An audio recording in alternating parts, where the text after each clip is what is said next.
నాలుకతోటి నాకడం. So మీకు అర్థమైంది అనుకుంటా కదా.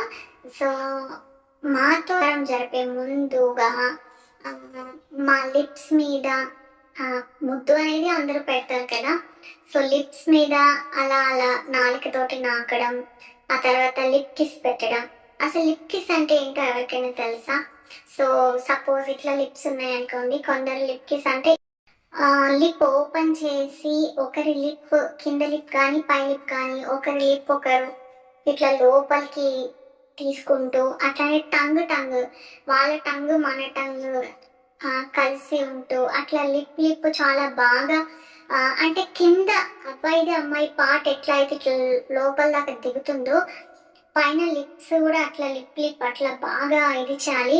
లిప్ కిస్ అనేది మనం అందరికి ఇవ్వలేము, అందులో డీప్ లిప్ కిస్ అనేది ఎవరికి ఇవ్వలేము. మనకి ఎవరి మీద అయితే బాగా క్రష్ ఉంటుందో బాగా ప్రేమ ఉంటుందో వాళ్ళతోటి మనం లిప్ కిస్ ని బాగా షేర్ చేసుకోగలం.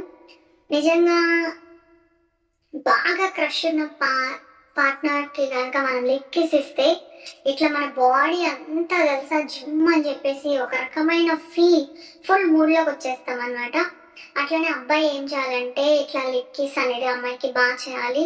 ఆ తర్వాత అమ్మాయి నెక్ మీద కూడా నాలుకతోటి నాకడం, చెస్ట్ మీద నాకడం, తర్వాత నిప్పుల్స్, స్టమక్ మీద అలా అలా అలా మెల్లగా కిందకు వచ్చి కింద అమ్మాయి పార్ట్ ఉంటుంది కదా మాది, దాని మీద కూడా అట్లా నాలుకతోటి నాకడం, ఫింగరింగ్ చేయడము, ఇలాంటివన్నీ చేస్తే కనుక మాకు చాలా బాగా ఫీలింగ్ వస్తుంది అనమాట. సో అట్లా బాగా ఫీలింగ్ వచ్చిన తర్వాత అప్పుడు మీ దాన్ని మా లోపల పెట్టి చేస్తే కనుక మేము చాలా బాగా సాటిస్ఫై అవుతాము. అందుకనే చాలామంది ఏంటంటే ఇలా డైరెక్ట్గా పని కాకుండా బాడీకి ఏదైనా క్రీమ్ కానీ ఆయిల్ కానీ పెట్టి మసాజ్ లాంటివి చేస్తూ ఉంటారనమాట. దానివల్ల ఏంటంటే పని చేయాలి అనే కోరిక అనేది బాగా పెరుగుతుంది అనమాట. సో ఇలా ఈ విధంగా చాలా టిప్స్ అయితే ఉన్నాయి. ఇలాంటి టిప్స్ పాటిస్తే కనుక ఆ పనిలో చాలా బాగా సుఖం దొరుకుతుంది. సో మర్చిపోకండి, నాకడం అనేది ఎక్కడైనా కూడా బాడీ పార్ట్ మీద ఏ బాడీ పార్ట్ మీద కూడా చేసినా కూడా అది మంచి రిజల్ట్